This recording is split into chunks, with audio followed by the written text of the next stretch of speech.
Welcome back to Master Kalog, and don't forget to subscribe and click notification bell for more updates. Naging mainit ang pagtatalo sa resbakan sa Quad Committee. Ito ay pinangunahan ni Representative Barbers. Ang pagtatalo ay nauwi sa pagkapikunan ng bawat isa. Pakinggan po natin ang kanilang mga pahayag. Matapang ka lang doon sa Senado kasi may kakampi ka. Dito ka magpakita ng tapang mo. Hindi yung nandoon ka lang. Alam mo, ang mahirap kasi sa'yo, gusto lang nating malaman ang katotohanan sa likod nito. Ang dami mo ng ginawa eh.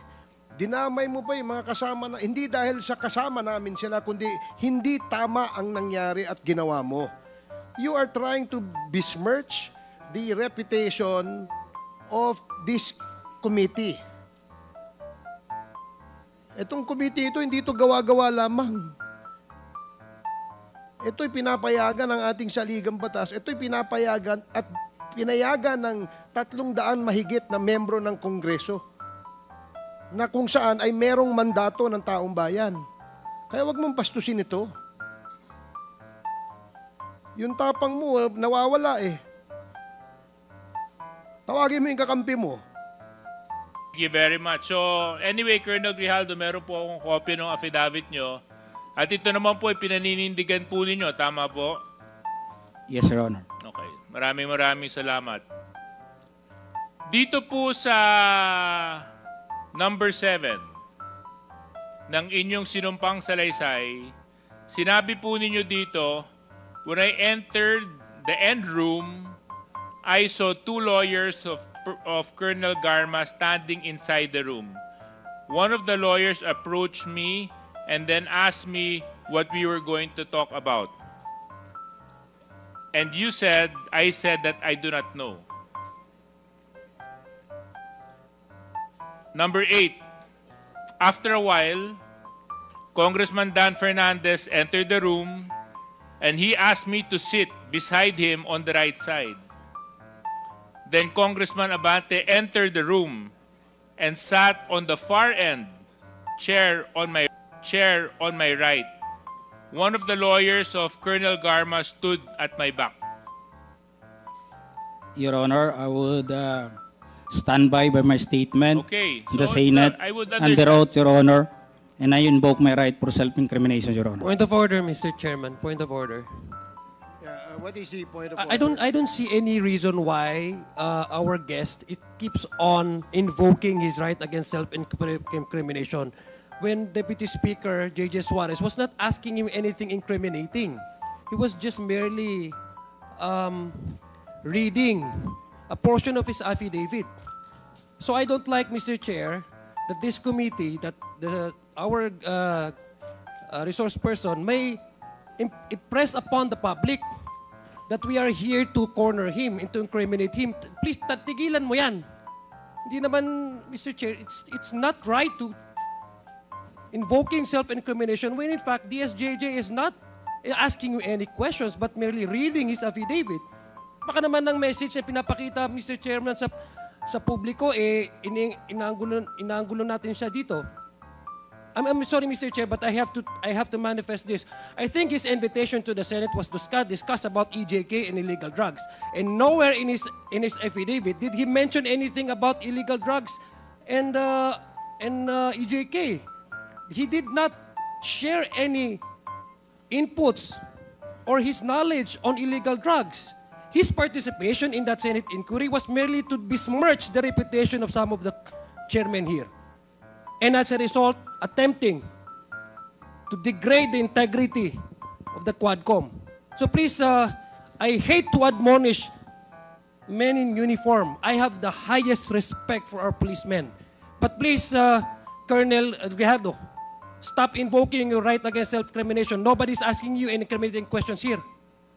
Mr. Chair. And Mr. Chairman, along the line of Congressman Adjong, I don't think it's incriminating because number 1, sinumpang salaysay niya po ito eh.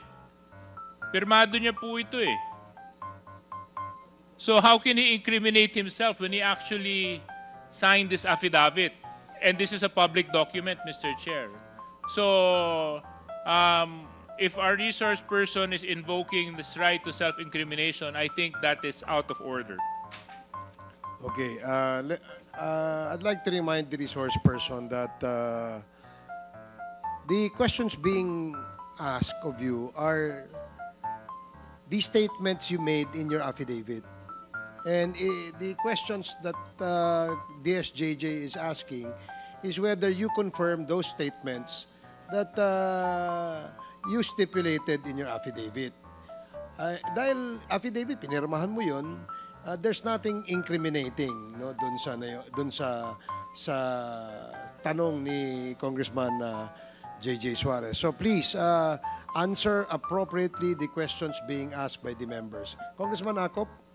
Mr. Chair,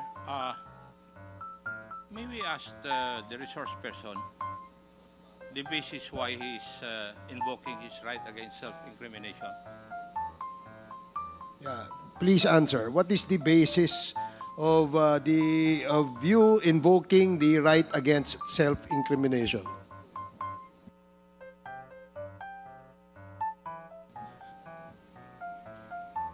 Police colonel ka, investigador ka dati. You know the basic rudiments of investigation. Alam mo dapat kung kailan i-invoke yung right against self-incrimination. Di po ba? Kasi nagko-conduct ka ng investigation eh. Now, may I know your legal basis why you are invoking your right against self-incrimination?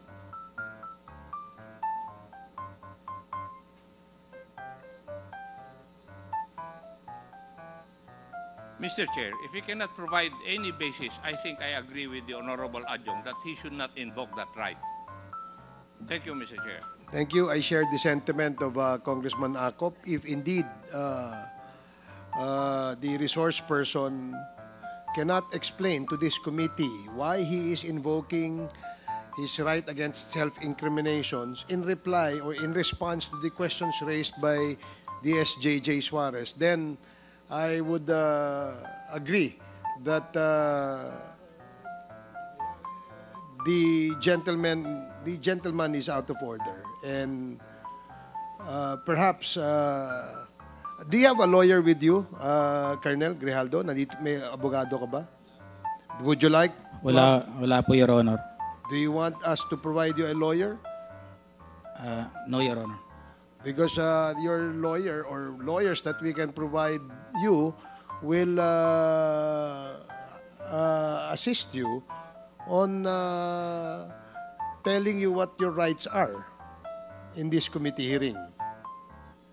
So, gusto mo ba mag-provide kami ng abogado? No, Your Honor. So, you will answer and reply to the questions of the members. Now, DSJJ? Yes, are you- Mr. Chair, maybe another opportunity we can provide to the resource person. Colonel Grijaldo, kung kayo po ay hindi komportable, dahil nga maraming nanonood at nasa publiko po ang hearing na ito, would you want or would you request for an executive session so that you can divulge the details and the truthfulness to the affidavit that you executed in the Senate hearing? No, Your Honor. Okay, so therefore we can proceed, Mr. Chair. please proceed. So, Colonel Grijaldo, matanong ko lang po, ano po ang nag-udyok sa'yo para i-execute tong affidavit na ito? Just I have said, Your Honor, during my opening statement in the Senate, it was Tuesday. We have a hearing here on Tuesday, and we ended up on the Wednesday on the event of the Typhoon Christine. And as I have said, I go back to my home, and dinibdib ko po yung nangyari sa akin, Your Honor. And I never told this to my wife that time for 2 days. Until such time on the Friday, I was informed by the PIHAW that I'll be attending a Senate hearing. So, naisabi ko dun sa asawa ko, Your Honor. And nag-a-argue pa kami kasi ayaw niya. Ako kasi gusto ko na may sabi. And sabi ko, we have to go on a Sunday Mass and we need wisdom for this para mabigyan din tayo ng lakas ng loob para ma-resolve natin sa tayo kasi tayo nag-aaway. Nagkakaproblema. Hindi na rin kami nag-aano nun eh. So on the Sunday, it was on the gospel. Sabi ko, pakinggan natin kung ano man yung masabi ng gospel sa atin that day. And it was a great enlightenment and a wisdom na binigay sa akin, Your Honor. The gospel said that it's not all about the crown, but it is about the cross. It is not about the honor, but it's about the sacrifice. It's not being the first, but being the last.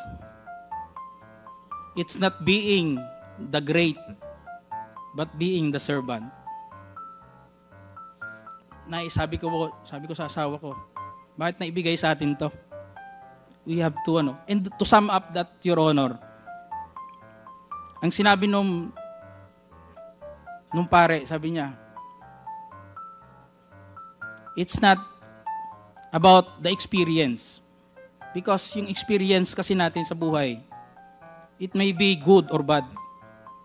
But it's all about the lesson learned that time, Your Honor. So I have that courage, and even my wife submitted to my decision. And on the next day, pumunta na po ako yun. Nandun po yun, nag-narrate, ginawa ko po yun, sinulat ko po yun. And it was on that mass that time. That it is a Sunday for the PDLs. It was a Sunday for PDLs. Sabi ng pare, we have to give dun sa mga brothers natin na nakukulong. Hindi ko nga akalain na I would be the one also to experience that nung sinabi ng pare. So, that's all, Your Honor. That is all that happened, Your Honor. Well, oftentimes we need experiences to encourage us and to push us to search for the truth. So I hope this hearing is one of those experiences for you, Colonel Grijaldo. Dahil ang layunin lang naman po natin dito ay hanapin gaano man kahirap ang katotohanan. Yun lang naman po ang hangarin natin. Wala nang iba. At kaya nga po yung dalawa po nating kinatawan na binanggit mo sa affidavit mo ay pansamantalang tumayo at umalis bilang chairman just to show that we are fair in handling this very sensitive issue. Because you made serious accusations in your affidavit, Colonel Grijaldo. And if indeed enlightenment has happened to you when you executed this affidavit, and you mentioned that you stand by your affidavit, so let's test whether or not it is the truth, Colonel Grijaldo. Yes, Your Honor. Okay. As I have said, I will stand by. I am humbled by my experience, Your Honor. I'm with sure this, you're Your Honor, but Mr. Colonel Grijaldo, I will stand by with my statement you have to under understand oath one thing. in the Senate, Your You have Honor. to understand And I one would like thing to lang po. invoke my One right thing lang po. for self-incrimination, Your Honor. But you have to understand one thing, Colonel Grijaldo. Okay lang po yun kung para sa'yo. Ang problema ho, ang dami mong dinamay eh. Kung para sa'yo lang yun, hindi sana natin gagawing issue to eh. Ngunit ang idinamay mo dito ay mga taong walang kinalaman o mga inosente. Paano naman po sila? Paano naman po yung mga karapatan nila? Paano naman po yung boses nila? Paano naman yung katotohanan nila? Hindi pa po natin sila pahahalagahan dahil panghahawakan lang natin yung sinabi mong enlightenment mo? But they have their own rights too, Colonel Grijaldo. So, Colonel Grijaldo, siguro wag na tayong paligoy-ligoy pa. With the permission of Mr. Chairman, Colonel Grijaldo, you made some serious accusations here. In fact, so serious that it was even carried by our media news for almost a week, 2 weeks. And because of your accusations, you've tarnished the very reputation and integrity of the committee and the House of Representatives. Things that I will not allow dahil ito pong posisyon na inuupuan namin, ay ito po ay posisyon ng tiwala na ipinagkaloob sa amin ng taong nagtitiwala sa amin. At kailanman hindi ako papayag na may mga tao na magdudungis at magtatapon ng kasinungalingan para sirain ang integridad ng trabaho ng House of Representatives at syempre ng komitibang ito. So Colonel Grijaldo, sinabi mo po dito sa inyong sinumpang salaysay that you were persuaded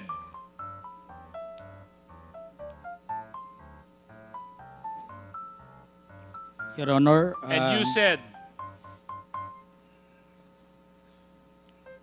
ikaw naman, Colonel, ganito lang yan. Alangan namang walang insidente o mangyayari sa panahon na yon. I answered that I served as COP, Chief of Police in Mandaluyong during COVID-19 pandemic, and there were less crimes committed and we did not receive any reward from anyone. I added that we only received funds as additional MOOE support fund for the Peace and Order Fund of the LGU. But dito po sa earlier part, sinabi mo that you were persuaded. Is this true, Colonel Grijaldo? Your Honor, I will stand by my statement in the Senate under oath, Your Honor, and I would like to invoke my right for self-incrimination, Your Honor. That is out of order. Let it be of record that the state resource person is out of order. Please continue, Congressman Suarez.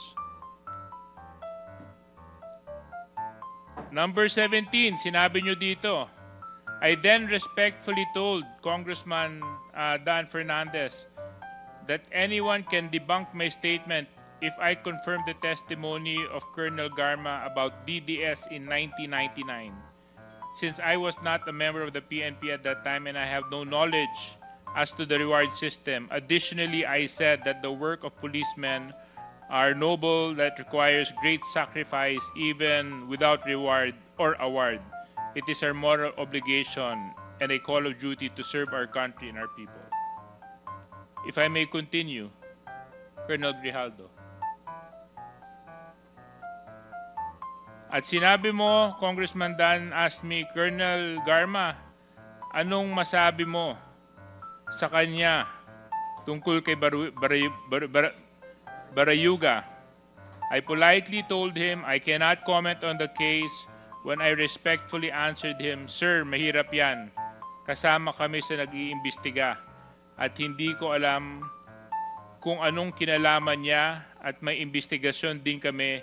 Baka ma-incriminate ako, sir. Tama po ba ito, Colonel Grijaldo? Your Honor, Yes or no lang po, ah. I will stand by my statement in the Senate under oath, Your Honor, and I would like to invoke Mr. my Chair right again. for self-incrimination, Mr. Your Chair. Honor. Person is out of order, Mr. and Chair. let it be of record that he is continuously disrespecting this committee by refusing to answer appropriately to the questions propounded by the member.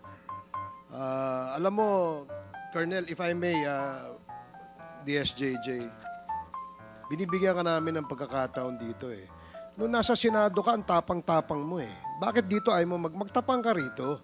Ipakita mo yung the same candor, the same tapang na pinakita mo doon. Di ba? Bakit hindi mo gawin yan dito ngayon? Nagtatago ka sa likod ng right against self-incrimination eh. Tinatanong sa'yo, relevant question. Matapang ka lang doon sa Senado kasi may kakampi ka. Dito ka magpakita ng tapang mo. Hindi yung nandoon ka lang. Alam mo, ang mahirap kasi sa'yo, gusto lang nating malaman ang katotohanan sa likod nito. Ang dami mo ng ginawa eh. Dinamay mo pa yung mga kasama na, hindi dahil sa kasama namin sila, kundi hindi tama ang nangyari at ginawa mo.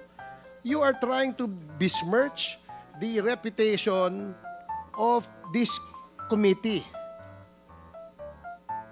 Itong committee ito, hindi ito gawa-gawa lamang. Ito'y pinapayagan ng ating saligang batas. Ito'y pinapayagan at pinayagan ng 300 mahigit na membro ng Kongreso na kung saan ay merong mandato ng taong bayan. Kaya wag mong pastusin ito. Yung tapang mo, nawawala eh. Tawagin mo yung kakampi mo. Ang hirap, alam mo, Colonel, nag-imbento ka ng kwento. And then you speak about honor. And then you speak about the gospel of that was given to you by a priest. Talking about honor. And which, alam mo ba kung bakit mayroong honor? Pag hindi ka sinungaling, may honor ka. As simple as that. You're a police officer and you should have kasi, yun ang dito eh. Anyway, DSJJ, you can continue. I totally understand the frustration of our chairman. In fact, it is the same place where I'm extracting my frustration from. No? Kasi nung Senate hearing, napanood ko yung binanggit mo, Colonel Grijaldo, at ako naman, araw-araw, hindi naman araw-araw, na tuwing magkakaroon ng Quadcom hearing, nandito ako. I make it a point I even come early. So, Colonel Grijaldo, you mentioned in your affidavit and even in the Senate hearing that you were coerced. Coerced by certain members of this committee. Totoo ba yun? Oo, hindi. Your Honor, I would like to invoke Oo, my rights. hindi. It's a simple yes or no.